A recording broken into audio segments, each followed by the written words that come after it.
सर्वपक्षीय बैठक तुम्ही बोलावली होती, मात्र बैठकीला दिसले नाहीयेत. काय एकंदरीत चर्चा झाली आहे? मराठा आरक्षणासारख्या अत्यंत महत्त्वपूर्ण मुद्द्यावर माननीय मुख्यमंत्र्यांनी सर्वपक्षीय बैठक बोलवली होती. अगदी ठरवून ऐनवेळी 6 वाजता विरोधी पक्षाने म्हणजेच महाविकास आघाडीने या बैठकीवर बहिष्कार टाकला. मराठा समाजाच्या प्रश्नावर बोलायला त्यांना वेळ नाही. मतलब वडेट्टीवारांच्या घरी बसून ते निवडणुकीची बैठक करतात, त्याच्याकरता त्यांना वेळ आहे. त्यामुळे एक प्रकारे आपली राजकीय जात कुठली हेच दाखवण्याचा प्रयत्न ते करतायत. ही अतिशय गंभीर बाब आहे की ज्यावेळी महाराष्ट्रामध्ये समाजामध्ये तेढ निर्माण झालेला आहे,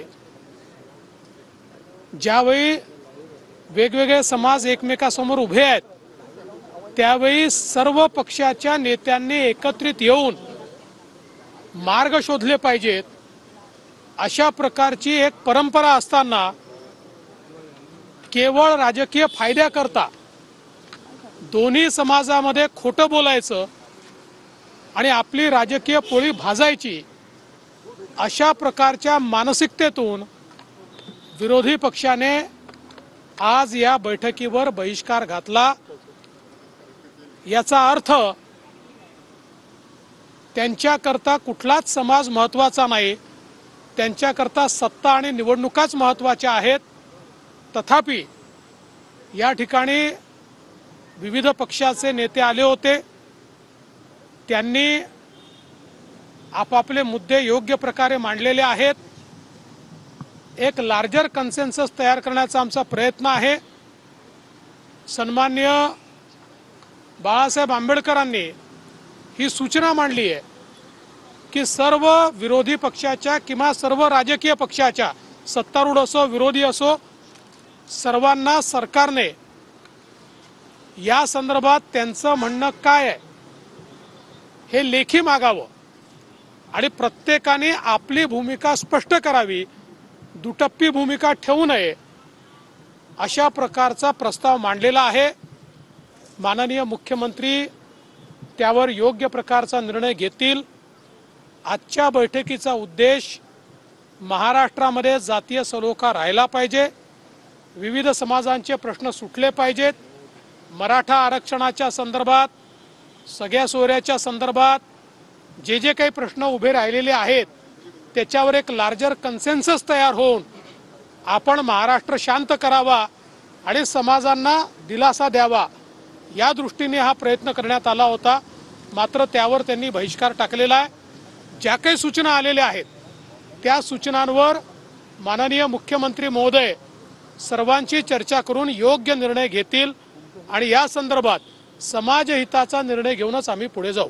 शरद पवार वारंवार सलोख्याची भूमिका म्हणतायत, पण आज त्यांच्या आज शरद पवारांनी वारंवार सलोख्याची भूमिका घ्या असं सांगितलं, मात्र आज त्यांचे देखील नेते आले नाहीत. उद्धव ठाकरे गटाचे अनिल परब असतील, सगळे नेते विधान परिषदेच्या बैठकीला बसले. मला याच गोष्टीचं आश्चर्य वाटतंय. किमान मला ही अपेक्षा होती की पवार साहेब तरी या बैठकीला येतील किंवा त्यांचे प्रतिनिधी तरी येतील, कारण त्यांनी वारंवार ही भूमिका मांडली की 2 समाजामध्ये समन्वय साधा. परंतु मला असं वाटतं की आजचा सगळा जो काही प्रकार आहे, जाणीवपूर्वक महाराष्ट्र पेटत राहायला पाहिजे आणि पेटत्या महाराष्ट्रावर आपली राजकीय पोळी भासता आली पाहिजे, अशा प्रकारचा प्रयत्न विरोधी पक्षांनी केलेला आहे. सारंग यांची रॅली निघते, दुसरीकडे आता ओबीसी मधून सुद्धा रॅली काढली जाते, छगन भुजबळांकडून रॅली काढली येते. वाटत नाही राज्यातलं राजकारण आणखी तापू शकतं यामुळे? असं आहे की सगळ्या सोयऱ्यांच्या संदर्भात जी काही विविध मतं आहेत ती मतं आज आम्ही समजून घेतलेली आहे. त्यात काही कायदेशीर मतं मांडण्यात आलेली आहेत, तीही समजून घेतलेली आहेत. माननीय मुख्यमंत्री सर्वांची चर्चा करूनच या संदर्भात उचित निर्णय माननीय मुख्यमंत्री महोदय घेतील. सर जरांगे रॅली काढतायत, दुसरीकडे आता भुजबळ सुद्धा रॅली काढतायत. तुम्हाला वाटत नाही कायदा सुव्यवस्थेचा प्रश्न निर्माण होऊ शकतो यामुळे?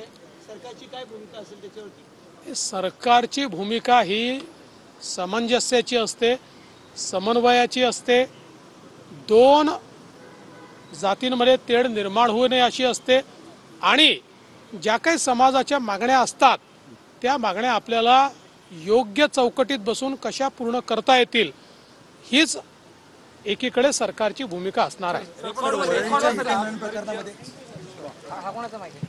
महत्त्वाची ही बैठक बोलवण्यात आलेली होती आणि समाज हिताचा निर्णय घेऊन आम्ही पुढे जाऊ असं यावेळेला देवेंद्र फडणवीस म्हणाले. सगळे स्वरांच्या बाबतीत आम्ही सर्वांची मतं जाणून घेतल्याचं देखील फडणवीसांनी सांगितलंय.